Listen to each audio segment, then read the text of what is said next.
Tears of joy that after 30 years, the dictator, the autocrat as they've seen him, who has repressed them for so long, Hosni Mubarak, has finally given into the demands of this uprising, of this winter revolution, and stepped down from office. From Cairo now, back to you. It's not enough. And you can't blame people whose sons have been killed, whose daughters have been killed, who have 40 million people living under $2 a day. You can't blame. I mean, it's not for me, someone who travels all around the world, to speak for millions and millions of people who will no longer tolerate oppression in today's world. And I think it's our and their and all of Egypt's right to celebrate today. And what about the knock-on implications for other states in the Middle East where the people are fed up with autocratic rulers? Do you think there are going to be other Egypts in the months and years ahead?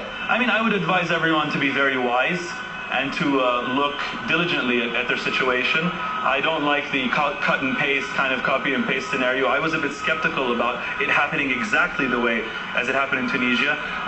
So I think it's just only time will tell what is really going to happen in this region. But what I do know is that we, and people like myself, are going to start spreading the idea of having the right kind of character, you know, in terms of spirituality, not just religiosity, but spirituality. This is a very spiritual and not just religious people. This is well known about the people of Egypt. And so what we're going to try to do is, and this is part of what I study as well, as we were talking earlier, is to try and fight radicalization.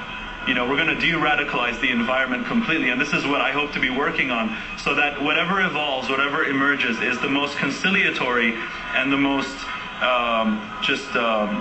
loving and sincere of spirituality. And democratic. You think this can be a successful democratic nation? I think that, you know, I'm sure there's going to be trial and error, but whatever it is, you know, it's going to be much better than what we were living in.